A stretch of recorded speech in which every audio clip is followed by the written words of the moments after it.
À ce moment-là, la dernière fois qu'il avait vu sa fille Myriam, elle était encore une enfant. Aujourd'hui, c'est une jeune femme de 15 ans qu'il retrouve.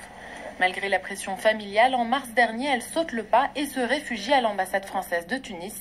5 mois plus tard, elle revoit enfin son père. Qu'est-ce que vous avez ressenti quand vous avez vu votre père pour la première fois? Je sentais, c'était pas réel. Il me prenait dans ses bras, je disais non, c'est pas possible. C'est peut-être un rêve. J'étais dans l'avion et je réalisais pas que j'étais dans l'avion.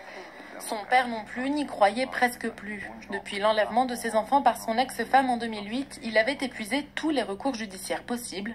Aujourd'hui, il veut rattraper le temps perdu. Ces 9 ans-là, c'est quand même énorme, c'est long, et on a besoin de se connaître. Qu'elle me découvre, que je la découvre. Qu'est-ce qu'on aime, qu'est-ce qu'on n'aime pas. Gastronomie, musique, centre d'intérêt.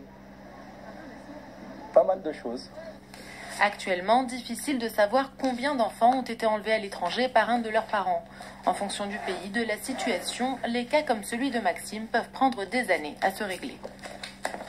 Logiquement, il y a des conventions, en général, c'est le cas pour la Tunisie, il y a une convention bilatérale entre la France et la Tunisie qui fait qu'à partir du moment où il y a une décision de justice qui est prise par l'un des deux pays, l'autre doit s'y conformer, mais en pratique, on sait que c'est beaucoup plus compliqué que ça parce qu'on se heurte à la volonté politique des différents États.